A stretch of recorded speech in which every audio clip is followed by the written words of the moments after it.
Bismillahirrahmanirrahim. Ma'asyiral muslimin wal muslimat, Bapak Ibu saudara-saudari, para hadirin dan hadirat jamaah Masjid Ubay bin Ka'ab radhiyallahu ta'ala anhu wa ardah, para musyahidin dan musyahidat, para pemirsa kaum muslimin dimanapun antum berada, rahimani wa rahimakumullah ajma'in. Assalamualaikum warahmatullahi wabarakatuh.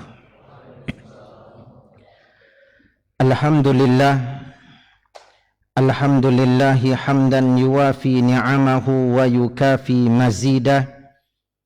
Ya Rabbana lakal hamdu kama yanbaghi li jalali wajhikal karim wa 'azimi sultanikal qadim. Asyhadu an la ilaha illallah wahdahu la syarikalah wa asyhadu anna Muhammadan abduhu wa rasuluh la nabiyya wa la rasula ba'dah, amma ba'du. Allahumma la ilma lana illa ma 'allamtana fa'allimna ma yanfa'una wanfa'na bima 'allamtana wa zidna ilma. Allahumma hdina wa saddidna wa yassiril huda lana wa aslih lana sya'nana kullah wa la takilna ila anfusina tarfata ain. Allahumma inna nas'aluka ilman nafi'a wa rizqan tayyiba wa amalan mutaqabbala. Allahumma amin ya rabbal alamin. Ma'asyiral muslimin wa ibadallahil mu'minin. Membuka pelajaran dan pembahasan kita pada kesempatan yang berbahagia ini, salah satu dari sekian banyak untayan faedah dan pelajaran berharga yang dapat dipetik baik dari penyampaian dan penjelasan, begitu juga dari sisi penerapan dan pengamalan yang dapat kita ambil dari salah seorang guru kita, Syekh Ibrahim ibn Amir Ar-Ruhaili hafizahullah ta'ala wa ra'ah. Beliau salah seorang kibarul ulama yang beberapa waktu yang lalu berada di kota yang kita cintai, mengadakan kegiatan dakwah, kajian bersama para duat dan asatidz. Di antara yang beliau sampaikan dan hendaknya menjadi renungan bagi kita bersama adalah pesan dari beliau hafizahullah agar setiap hamba berupaya untuk mendapatkan kebaikan dan keberkahan di dalam hidupnya. Mendapatkan kebaikan dan keberkahan di dalam hidupnya. Dan yang paling utama atau jalan yang paling utama dapat ditempuh untuk mendapatkan kebaikan dan keberkahan di dalam hidup adalah melalui mempelajari ilmu agama. Allah Subhanahu wa ta'ala di dalam surat Maryam ayat yang ke-31 menyebutkan tentang perkataan Nabi Isa alaihissalam. Dia menyebutkan nikmat dan karunia yang Allah tabaraka wa ta'ala berikan kepadanya, kemuliaan yang Allah tabaraka wa ta'ala letakkan dia di atasnya. Allah tabaraka wa ta'ala berfirman, wa ja'alani mubarakan aynama kunt. Allah tabaraka wa ta'ala, kata Nabi Isa alaihissalam, menjadikan aku hamba yang mendapatkan keberkahan dimanapun aku berada. Ini sesuatu yang harus kita jadikan sebagai tujuan utama atau amalan utama yang hendak kita cari dan kita kejar dalam hidup kita. Kebaikan dan keberkahan dimanapun kita berada. Dan itu kata beliau, hafizahullah ta'ala wa ra'ah, adalah dengan mempelajari ilmu agama dan mengajarkannya. Ini dari penyampaian. Dan tidak kurang ya di tiap nasihat ataupun di sela-sela penjelasan dari pelajaran yang disampaikan, poin ini sangat-sangat beliau tekankan. Belajar ilmu agama dan berusaha mengajarkannya. Kita belajar ilmu agama, kita akan dapat kebaikan dan keberkahan buat diri. Di antaranya dampak baik pada amalan. Karena ilmu yang benar akan mengantarkan kepada amalan yang benar. Kita ajarkan kepada orang lain, maka diamalkan. Dan itu akan menjadi salah satu sumber pahala buat kita meskipun amalan itu tidak sedang kita lakukan. Lalu kemudian ma'asyiral muslimin, dari sisi penerapan dan pengamalan juga hal yang menakjubkan kita dapatkan dari Syekh Hafizahullah. Bagaimana beliau saat ini sedang berlibur di Saudi musim panas. Berlibur ke Indonesia, tapi tidaklah semata-mata untuk rekreasi ya sahaja, tapi beliau mengisi masa libur dan kunjungan ke negeri kita dengan belajar ilmu agama dan mengajarkannya. Dan begitulah ma'asyiral muslimin, apa yang dapat kita lihat dari pengamalan ahlul ilmi, para ahli ilmu yang sebenarnya. Mereka bahkan memanfaatkan safar mereka untuk belajar ilmu agama. Lihat bagaimana Al-Imam Ibnul Qayyim Al-Jauziyah rahimahullah, penulis dari kitab Al-Fawaid yang menjadi rujukan kajian kita. Beliau Al-Imam Ibnul Qayyim Al-Jauziyah rahimahullah menulis karya beliau yang fenomenal dalam keadaan safar, tidak bersamanya satupun referensi dan rujukan. Semuanya adalah taufik dari Allah dan kemudahan. Beliau menelurkan karya yang berjudul Zadul Ma'ad fi Hadyi Khairil Ibad. Lebih kurang sekitar 4 atau 5 jilid. Itu ditulis kapan? Dalam safar beliau. Begitu juga dilakukan oleh para ulama yang lainnya. Ini yang menurut mereka, semoga Allah merahmati mereka, rekreasi yang sebenarnya. Ini tamasya yang sebenarnya. Ya, boleh tidak sedang berada di kota Madinah. Syekh Ibrahim Hafizahullah, salah seorang dosen di Universitas Islam Madinah dan pemateri tetap di Masjid Nabawi. Beliau sedang tidak dalam kegiatan rutinnya, tapi sedang berkunjung ke negeri kita, namun tetap diisi dengan kegiatan belajar ilmu agama dan mengajarkannya. Semoga dari penyampaian yang kita ringkaskan tadi dan juga bukti dari penerapan dan pengamalan ini menjadi contoh dan teladan yang baik bagi kita. Kapanpun dan dimanapun ma'asyiral muslimin, kita berusaha terus belajar ilmu agama dan mengajarkannya.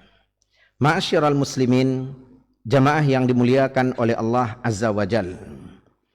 Pada pertemuan terakhir dari pelajaran kita pada fasal yang kedua, yakni Al-Quran wa Tafsir dari kitab Al-Fawaid, Allah Tabaraka wa Ta'ala memudahkan kita sampai pada pembahasan tentang min asraril Fatihah wa madaminiha, di antara rahasia-rahasia yang terdapat di dalam surat Al-Fatihah dan kandungan yang terkumpul di dalamnya.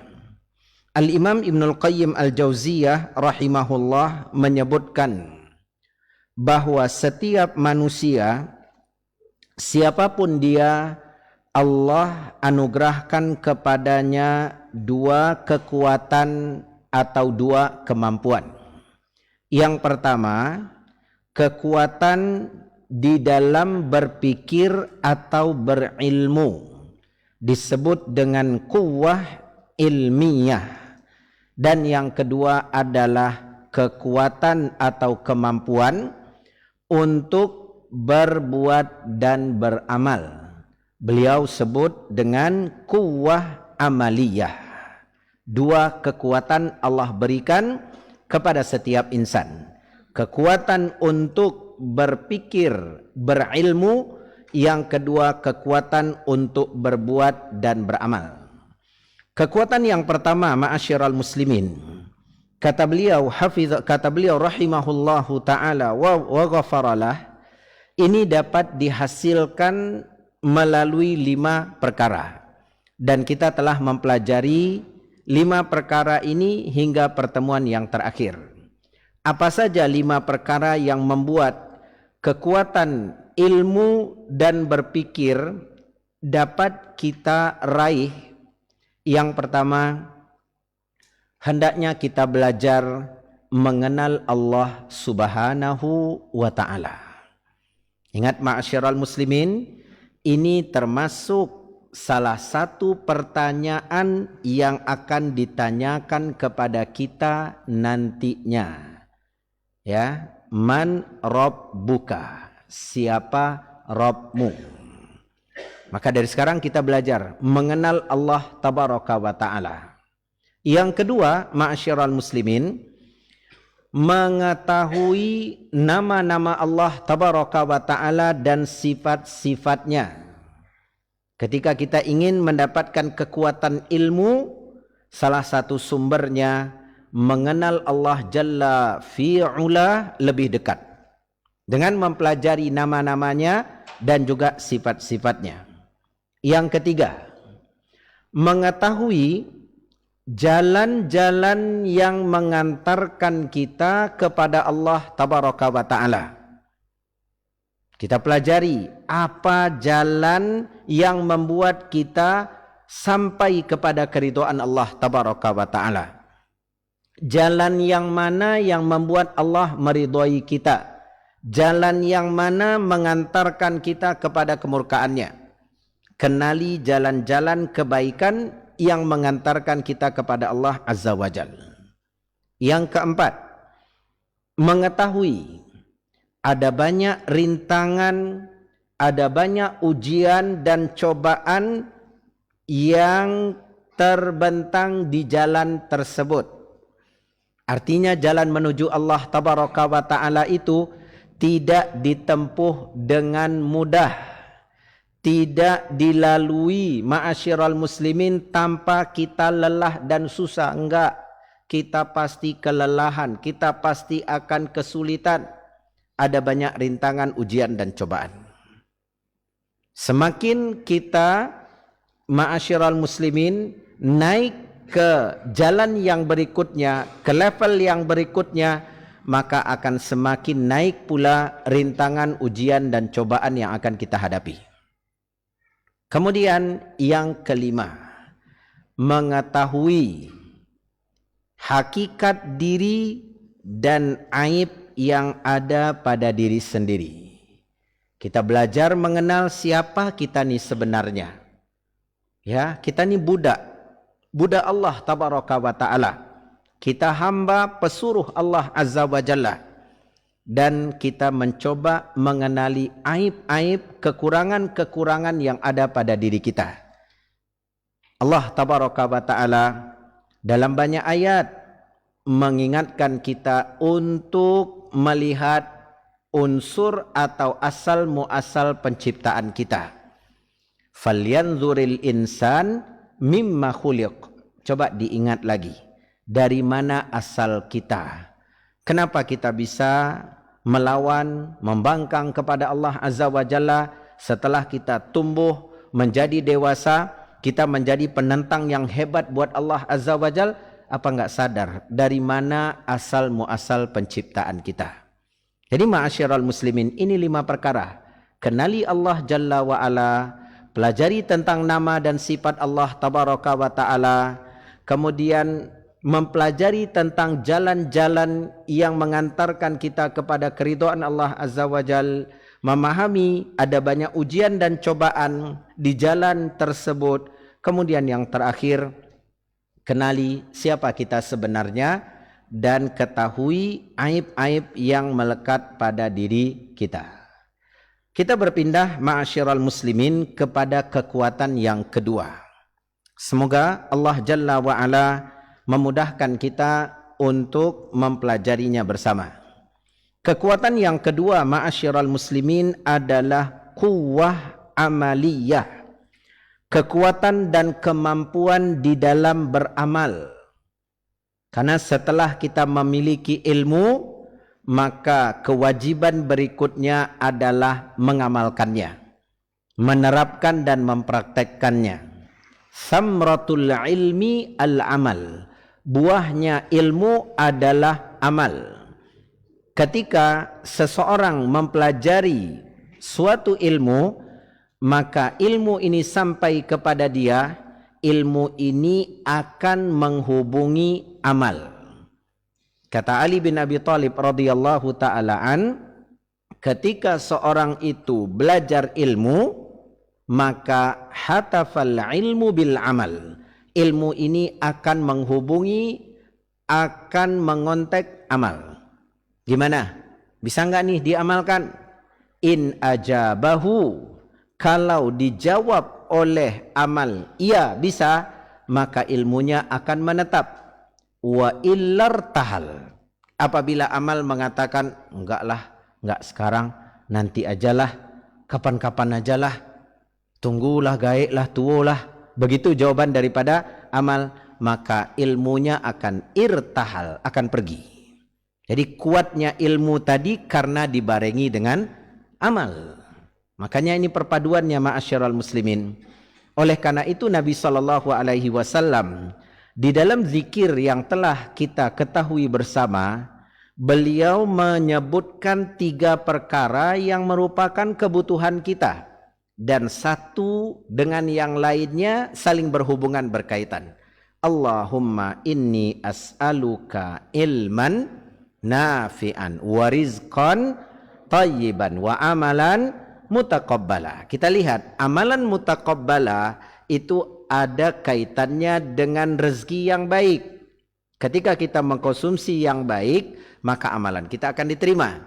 Kemudian hal yang lain, amalan mutaqabbala ini juga dihasilkan dari ilman nafi'ah, ilmu yang bermanfaat. Baik, ma'asyiral muslimin wa ibadallahil mu'minin. Kata Imam Ibnul Qayyim Al-Jauziyah rahimahullah, kekuatan yang kedua yakni kekuatan amal. Ini bisa diraih dengan beberapa perkara berikut ini. Jadi ketika kita ingin dapat kekuatan amal, itu kita perlu memahami perkara-perkara berikut ini. Yang pertama, menjaga dan menunaikan hak Allah tabaraka wa ta'ala dengan keikhlasan, dengan kesungguh-sungguhan, dan juga melakukannya dengan berkesinambungan atau dengan keistiqomahan. Jadi supaya amal kita tadi mendapatkan kekuatan, pahami kita harus menjaga hak Allah dan menunaikannya. Karena ibadah yang kita lakukan itu hak Allah. Kita tuh sedang menunaikan hak Allah. Perkara yang azim, yang besar, yang agung. Lalu kemudian lakukan perkara yang besar ini dengan keikhlasan. 1, 2 dengan kegigihan, 3 dengan keistiqomahan. Artinya berkelanjutan. Jangan lakukan amal begitu dah bisa melakukan lalu ditinggalkan. Enggak, berupaya untuk menjaga amal itu. Ma'asyiral muslimin wa ibadallahil mu'minin. Nabi Muhammad sallallahu alaihi wasallam suatu ketika bertanya kepada Muadz bin Jabal radhiyallahu taala an. Kata Nabi kita tercinta sallallahu alaihi wasallam, "Ya Muadz, atadri ma haqqullahi 'alal ibad?" Wahai Muaz, tahukah engkau apa hak Allah tabaraka wa ta'ala atas hamba-hambanya? Ini ma'asyiral muslimin pertanyaan inti. Wahai Muaz, tahukah engkau apa hak Allah atas hambanya? Hak Allah yang mesti ditunaikan oleh hambanya? Muaz bin Jabal radhiyallahu ta'ala an mengatakan, Allahu wa rasuluhu a'lam. Allah dan Rasulnya yang lebih mengetahui. Qala, kata Nabi SAW mengabarkan, ni hak Allah mesti ditunaikan siapapun dia, an ya'buduhu wa la yusyriku bihi syai'a. Hendaknya hamba mengibadati Allah Jalla wa Ala dan tidak menyekutukan Allah dengan sesuatu apapun. Itu hak Allah. Mutlak ma'asyiral muslimin, wajib aini, wajib pada setiap individu kita mengibadati Allah Jalla wa Ala semata dan tidak menyekutukan Allah dengan sesuatu apapun. Lalu kemudian Nabi SAW bertanya lagi kepada Muaz bin Jabal, atadri ma haqquhum alaih? Wahai Muaz, apakah kau juga tahu apa hak hamba terhadap Allah?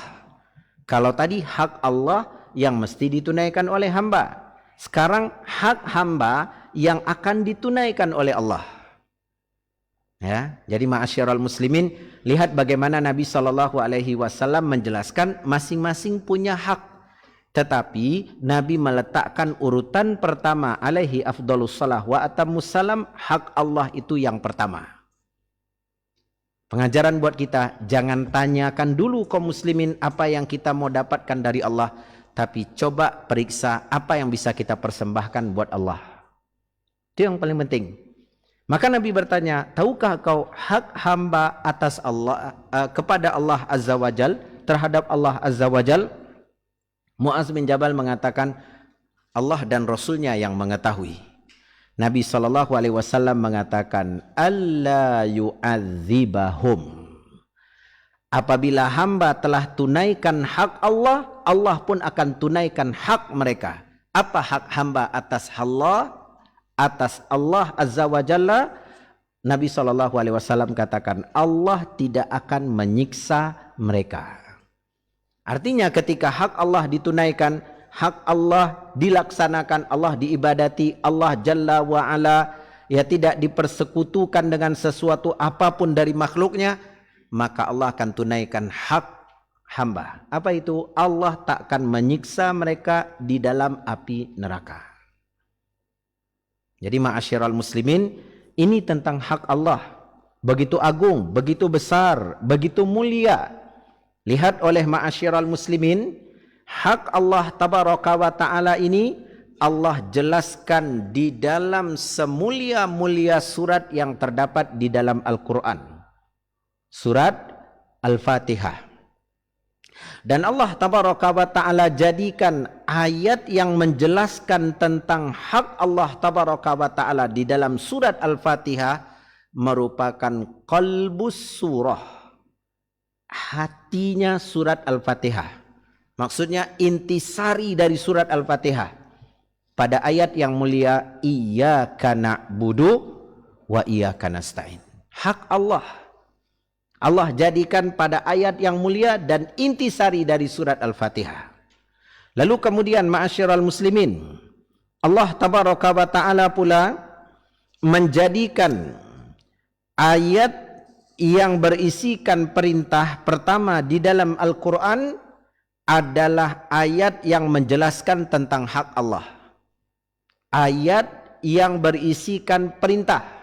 Pertama kali di dalam Al-Quran, perintah untuk menegakkan hak Allah.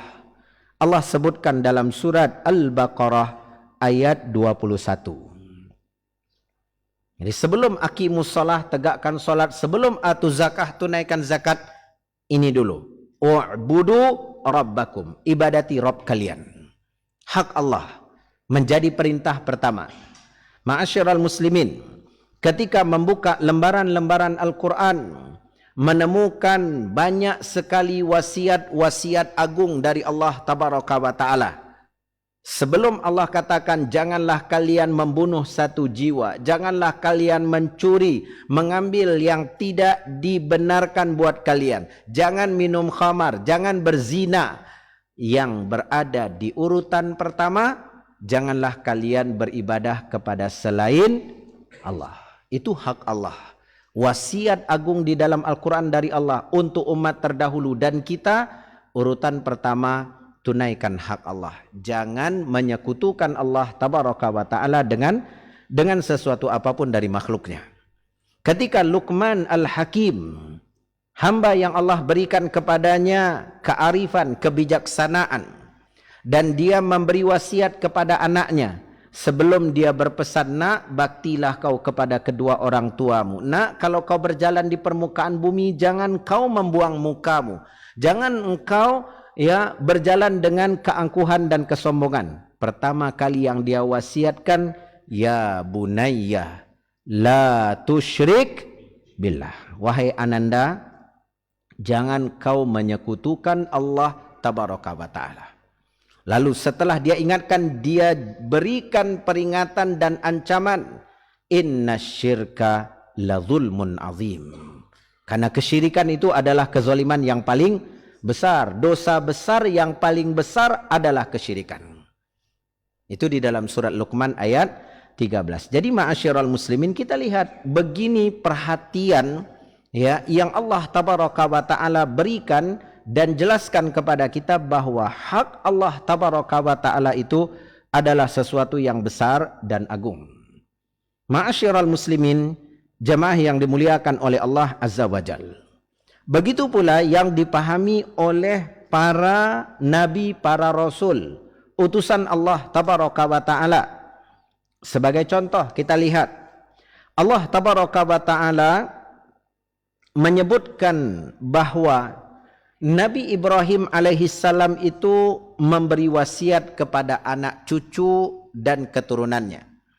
Kata Nabi Ibrahim alaihissalam dalam surat Al-Baqarah ayat 132, wa wassa biha Ibrahimu banihi wa Ya'qubu ya bani. Nabi Ibrahim memberi wasiat kepada anak-anaknya, kepada cucu dan keturunannya. Wa Ya'qub, begitu juga ternyata Nabi Ya'qub, hal yang sama dia lakukan. Beliau berkata, ya bani, ya wahai anak cucuku, innallaha astafa lakumuddin, Allah telah memuliakan agama ini buat kalian. Fala tamutunna illa wa antum muslimun.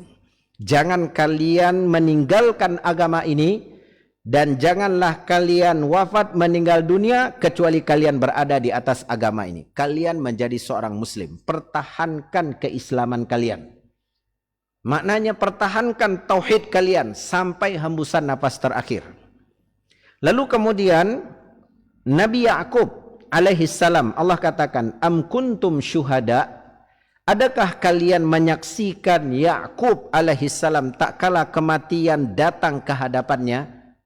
Ini Allah ma'asyiral muslimin mengajak kita untuk menyaksikan, untuk mendengarkan bahwa Nabi Ya'qub alaihissalam ketika berada di ambang kematiannya, idh qala libani, dia berkata kepada anak cucunya, dia beri nasihat, dia sampaikan peringatan, dan dia berkata dalam bentuk bertanya kepada mereka, ma ta'buduna min ba'di.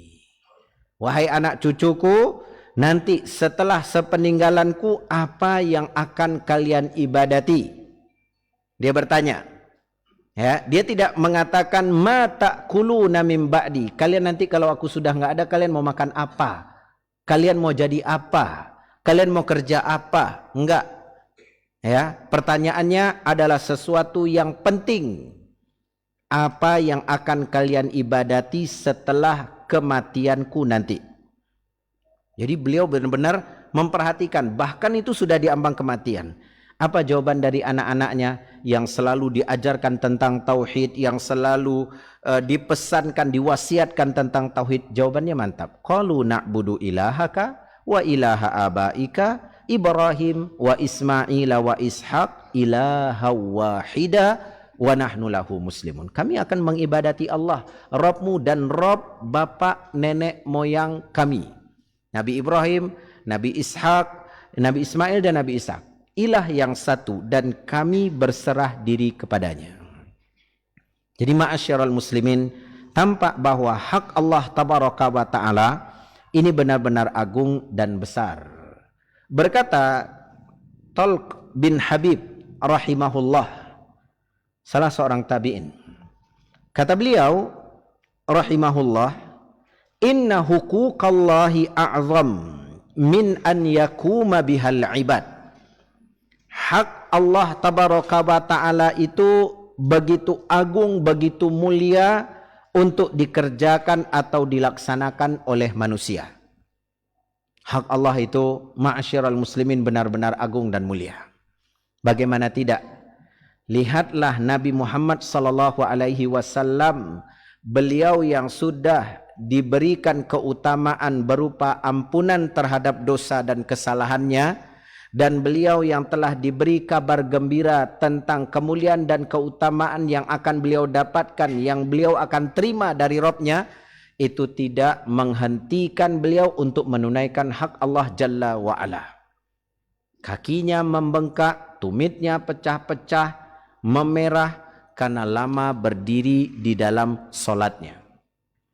Beliau menangis di dalam sujudnya.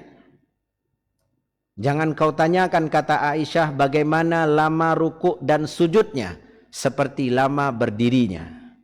Kenapa? Tahu hak Allah itu besar. Ya, nggak akan bisa ditunaikan dengan solat malam, nggak, belum. Tapi bukan berarti tidak kita kerjakan, kita tetap berupaya. Makanya Nabi SAW, salah satu zikir yang beliau baca setelah solat witir, pada solat malam, beliau mengatakan, la uhsi sana'an alaik anta kama asnaita ala nafsik. Ya Allah, aku sudah mencoba untuk memujimu dan aku tak mampu untuk memujimu sebagaimana yang kau inginkan, sebagaimana kau memuji dirimu. Ini suri tauladan kita. Nabi Muhammad SAW mengatakan, aku tak mampu. Bukan dia katakan, ambolah berzikir ya Allah, ambolah baca Al-Quran ya Allah, ambolah solat malam. Enggak, dia katakan, ya Allah, aku tak mampu. Aku sudah berupaya tapi aku tak mampu. Karena memang ma'asyiral muslimin, ada yang Allah ajarkan kepada beliau dari nama-nama Allah, sehingga itu bisa dijadikan sebagai sanjungan dan pujian buat Allah, dan ada yang Allah rahasiakan. Makanya Nabi SAW mengatakan, pada hari kiamat kelak, setelah ketukan pintu, beliau mengetuk pintu dan dipersilakan masuk. Lalu kemudian manusia ma'asyiral muslimin berdatangan meminta ya agar beliau memberikan syafaat, memberikan bantuan dan pertolongan. Nabi SAW itu datang menghadap Allah. Beliau mengatakan, aku memuji Allah dengan bacaan yang sebelumnya aku enggak tahu, yang sebelumnya aku enggak ingat. Artinya saat itu Allah apa? Ajarkan. Nah, itu seharusnya ma'asyiral muslimin, bukan kita Allah lah tuh, ya. Banyak bana subhanallah ma Ustaz, ya.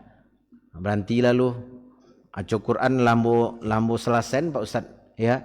Target untuk besok lambo selesai sekali, enggak, tetap terus baca, ulang lagi. Beliau aja mengatakan, aku enggak mampu ya Allah. Saking beliau tahunya hak Allah itu benar-benar agung, mulia. Lihat para sahabat ma'asyiral muslimin, apakah mereka berpangku tangan? Kita udah dijamin masuk surga nih, ya. Kita yang ikut di perang Badar, Allah katakan, if'alu ma syi'tum, lakukan apa yang kalian mau wahai ahla Badar, Allah azza wa jalla sudah mengampuni kalian. Enggak, mereka tetap berhati-hati, mereka tetap kerjakan ibadah, mereka tetap jauhi larangan. Kenapa? Hak Allah begitu agung dan besar. Makanya kata Talq bin Habib, hak Allah itu besar untuk dikerjakan dan dilaksanakan. Lalu apa upayanya? Ingat, kata beliau rahimahullah, walakin isbahu qanitin. Cobalah kalian mulai hari kalian dengan beribadah terus sampai sore. Wamsu taibin. Setelah kalian beribadah dari pagi sampai sore, sorenya tutup dengan istighfar, dengan taubat. Jangan merasa sudah banyak beribadah, tapi istighfar dan taubat. Nanti sore, kemudian sampai besok pagi, perbanyak lagi ibadah. Besok pagi istighfar dan taubat lagi kepada Allah. Itu caranya kaum muslimin, karena memang hak Allah tabaraka wa ta'ala sangat agung dan besar, lagi mulia, dan kita makhluk yang lemah takkan pernah mampu untuk menunaikan sebagaimana mestinya. Wallahu ta'ala a'la wa alam bisawab. Kita dengarkan azan solat isya dikumandangkan.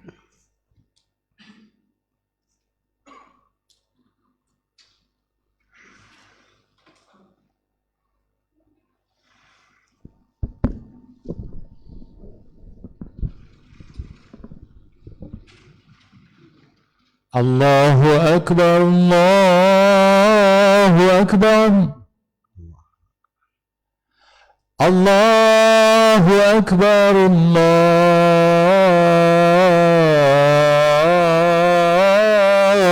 Akbar. Ashhadu an la ilaha illallah.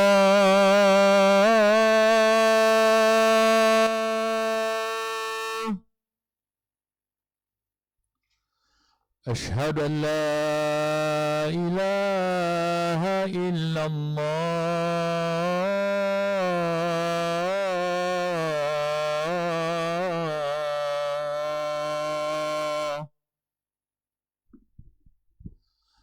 Ashhadu anna Muhammadar Rasulullah.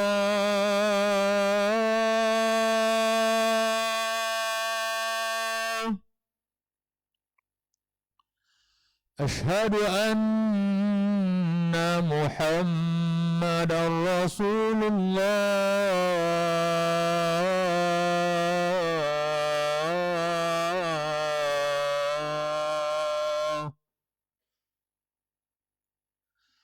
Hayya 'ala salat.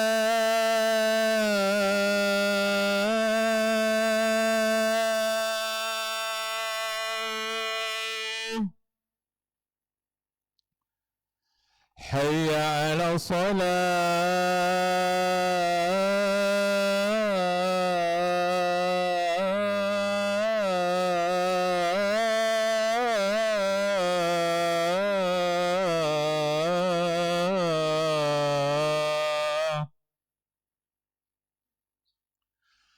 Hayya 'alal falah.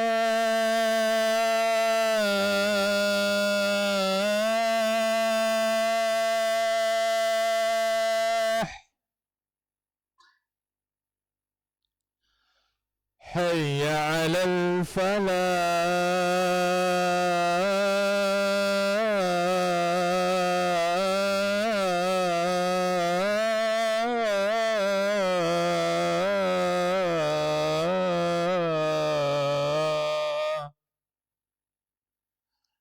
Allahu Akbar, Allahu Akbar. La ilaha illallah.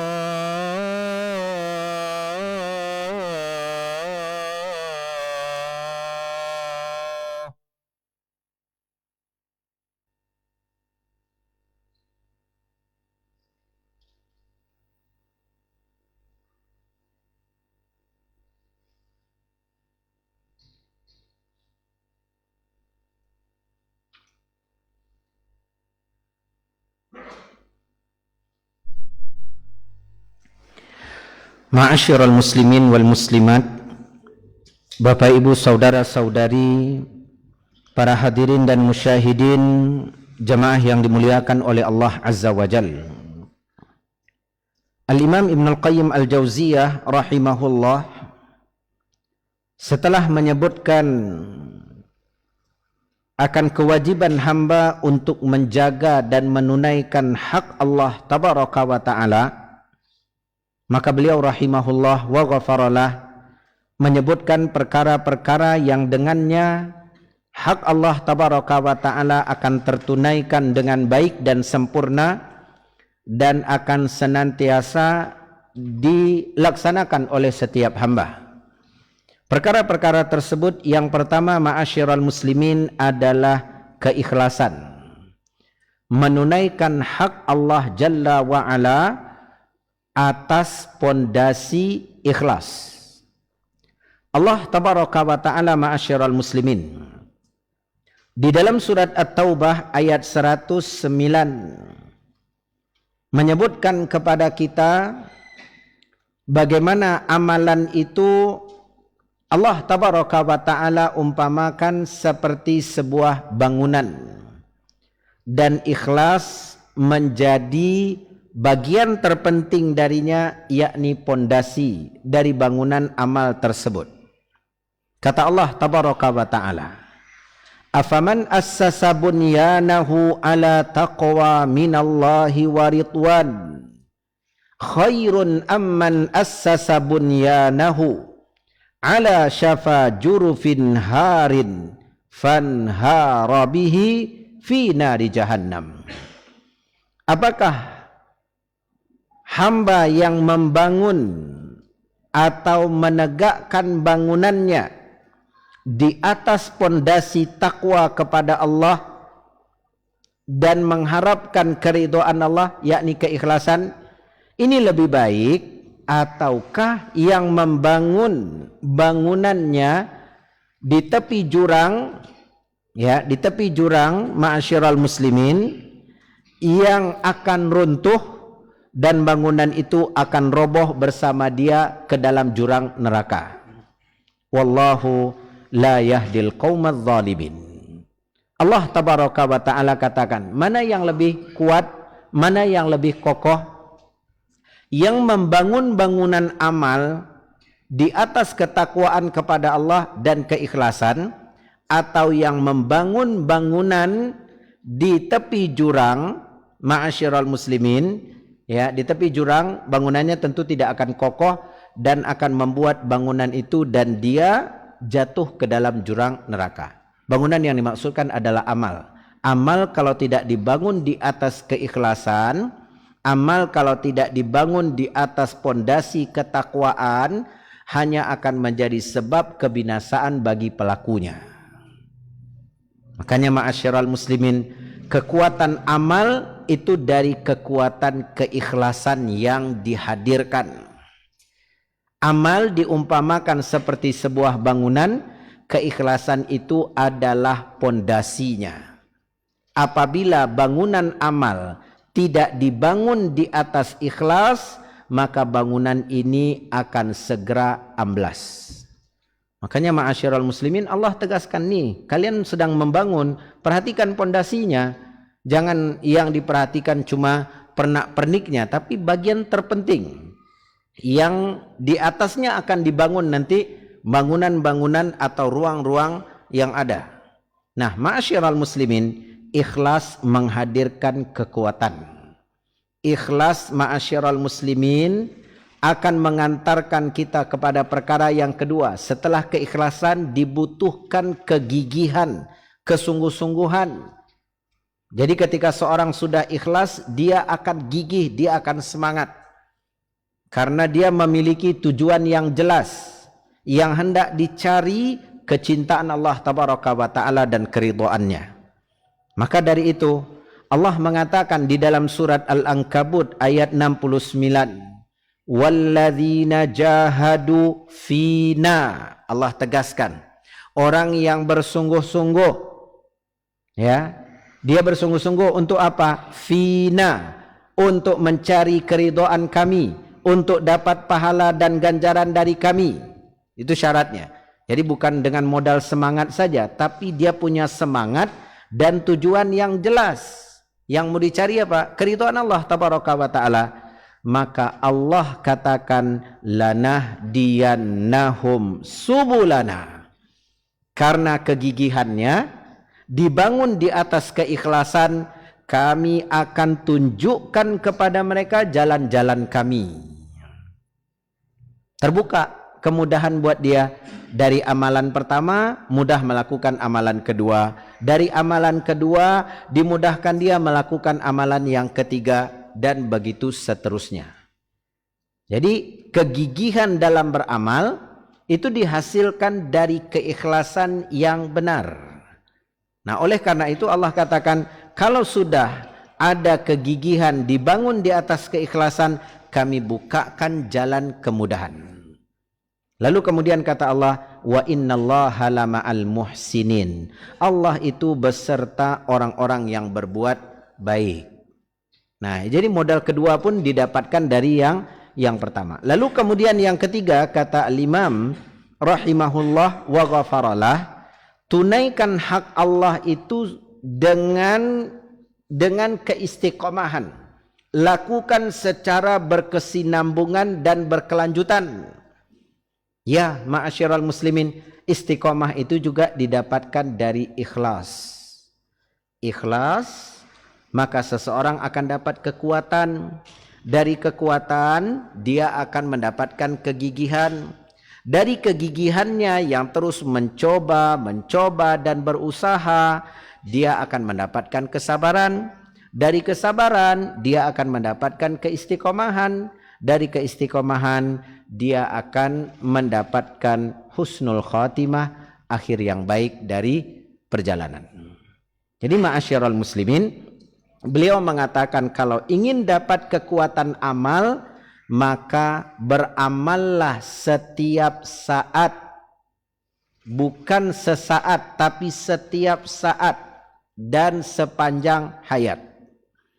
Kata Nabi yang mulia sallallahu alaihi wasallam dalam sebuah hadis, sungguh kerugian dan kebinasaan untuk seorang hamba melakukan suatu amalan lalu dia meninggalkannya. Maksudnya apa? Dia nggak melatih diri. Ya, kalau Allah sudah mudahkan kita beramal kaum muslimin, kita harus berupaya menjaga amalan itu. Dengan cara apa? Lakukan berkesinambungan, berkelanjutan. Ya, dan ini tidak ada tentang tentang yang dibahasakan oleh orang di zaman kita tentang fashion. Ya, kenapa ndak baca Al-Quran bang, ndak dilanjutkan baca Al-Quran? Ambo ndak ada fashion ambo di situ Ustaz. Ndak ada cerita fashion bang, ibadah itu. Ya, ndak ada. Itu kenapa ndak solat lepak? Ndak ada fashion ambo di situ. Ndak. Ya, perkara dunia iya. Mungkin kita tidak mendapatkan keahlian di sana, tapi untuk urusan agama Allah sudah menjadikan kita adalah ahli untuk melakukannya. Lakukan, ma'asyiral muslimin, jaga. Maka beliau berpesan, ini yang membuat amalan jadi kuat. Kenapa? Amalan ini dijaga dengan berkelanjutan, berkesinambungan. Tidakkah ma'asyiral muslimin, jamaah yang dimuliakan oleh Allah Azza wa Jalla, pernah mendengar bagaimana Nabi SAW menyebutkan amalan yang paling dicintai oleh Allah Azza wa Jal? Beliau mengatakan, ahabbul a'mali ilallahi adwamuha wa inqallah. Amalan yang paling dicintai di sisi Allah, kata Nabi SAW, amalan yang berkelanjutan, berkesinambungan walaupun sedikit. Walaupun sedikit, tapi awet kaum muslimin, terus menerus dilakukan, ya. Dan ini ternyata akan membantu dia untuk dapat meraih prestasi yang pernah dia dapatkan. Coba, berakhir Ramadan, berakhir solat malam kita, ya memang, tapi coba kita jaga, ma'asyiral muslimin, ya, walaupun tidak akan sebagus dan seindah solat malam kita di bulan Ramadan, tapi kita tetap menjaga. Itu akan membantu memulihkan kita untuk mendapatkan prestasi yang sama. Makanya diajarkan oleh Nabi SAW, pelan, bertahap, tapi berkelanjutan. Ya, jangan, oh iyalah, mulai malam ni lah, setel alarm. Ya, bangun dia, langsung, ma'asyiral muslim, langsung. Ya, kamu langsung Pak Ustaz, 11 rakaat langsung. Ya, berapa juz bang? Nak taitong dah Pak Ustaz gitu. Tahunya malam besok tidur. Ya. Kata kawan, awak kebagian ronda tadi malam bang, mati lampu rumah bang. Lalu awaknya, panik awak malam petang tu. Jadi dia bangun satu malam lalu dia tidur dan tak bangun lagi. Ya. Tak ada nampak solat malam lagi. Tunggulah bulan mungkul sekali sebulan jadilah. Enggak. Justru yang bagus itu apa? Pelan. Dia mungkin 2 rakaat dulu, kemudian tutup dengan witir, malam berikutnya dia lanjutkan lagi, dia coba lagi, pelan dia naik. Itu akan membuat amalannya awet dan dia akan mendapatkan ma'asyiral muslimin kekuatan tersendiri. Makanya ma'asyiral muslimin, Nabi SAW dalam sebuah hadis yang mulia diriwayatkan oleh Imam Muslim, Nabi SAW mengatakan, ya ayyuhan nas, wahai sekalian manusia, alaikum minal a'mali ma tutiqun, lakukan oleh kalian amalan-amalan sesuai dengan kemampuan kalian. Enggak usah, jangan muluk-muluk dulu. Ya, kita ni bukan pelaku solat malam papan atas, bukan di barisan pertama. Ya, baru mau mulai, sadar diri kita pemula. Maka ma'asyiral muslimin, lakukan sesuai kemampuan kita. Ya, iko pertama kok Pak Ustaz, mana tahu iko yang terakhir. Jadi dia betul-betul begadang. Tahu-tahu 5 menit menjelang azan subuh tak kalau. Ya, akhirnya solat subuhnya jam berapa? Jam 8. Nah, ini tidak ada faedahnya ma'asyiral muslimin. Ya, dalam artian dia keliru menempatkan bahwa solat malam itu adalah ibadah yang sunnah dan solat subuh itu adalah amalan yang fardu. Makanya kata Nabi, lakukan oleh kalian amalan sesuai dengan kemampuan kalian. Lalu kata Nabi SAW, fa innallaha la yamallu. Allah tabaraka wa ta'ala itu enggak pernah bosan hatta tamallu, sampai kalian merasa bosan. Coba terus, usahakan terus, jaga pelan-pelan ya, tapi terus dalam melakukan. Kalian mungkin bosan, tapi Allah tabaraka wa ta'ala enggak pernah bosan. Allah perhatikan apa yang kalian lakukan.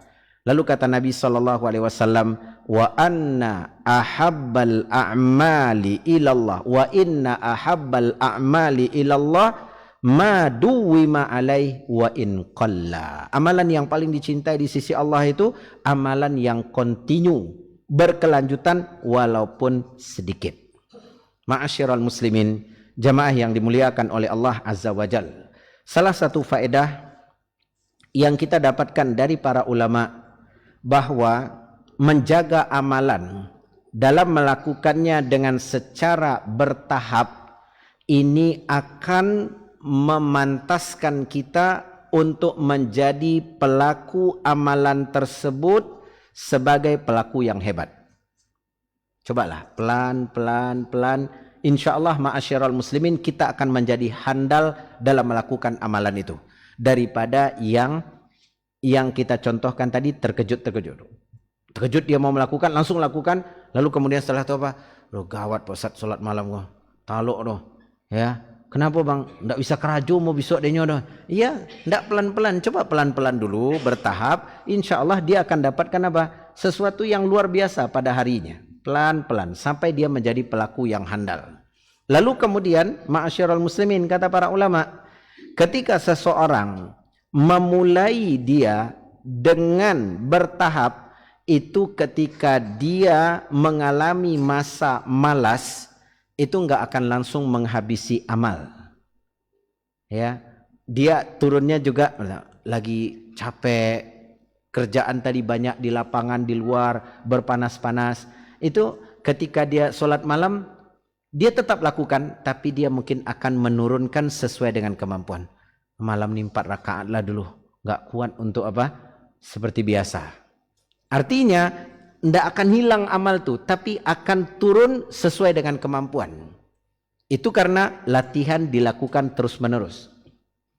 Tapi bila tidak, ma'asyiral muslimin, enggak langsung habis. Ya, enggak bisa dah. Ya, awak tadi kerajo barek malam ko ibadah lo barek-barek. Enggak iyo dah Pak Ustaz.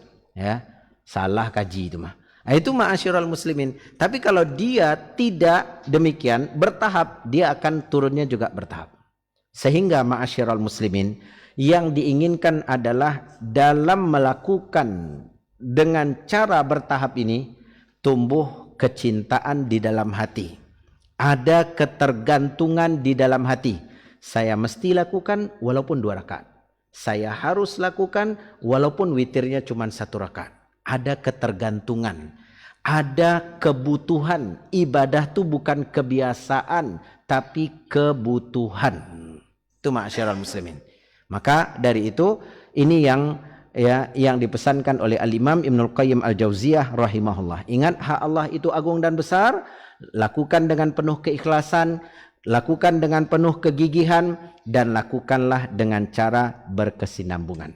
Semoga ma'asyiral muslimin kita bisa mengamalkan apa yang telah beliau rahimahullah sebutkan, dan mudah-mudahan ini juga membantu kita dalam memperbaiki amal ibadah kita, dan kita tetap terus berdoa kepada Allah Azza wa Jal, jangan bersandar dengan diri dan kemampuan kita. Allahumma a'inna ala dzikrika wa syukrika wa husni ibadatik. Ya Allah, bantulah kami untuk senantiasa dapat mengingatmu, mensyukuri nikmat dan karuniamu, dan terus memperbaiki kualitas ibadah kami kepadamu. Wa sallallahu wasallam wa baraka wa an'am ala nabiyyina wa habibina Muhammad wa ala alihi wa sahbihi wa sallam, walhamdulillahi rabbil alamin. Barakallahu fikum jami'an wa jazakumullahu khaira. Wassalamu alaikum warahmatullahi wabarakatuh.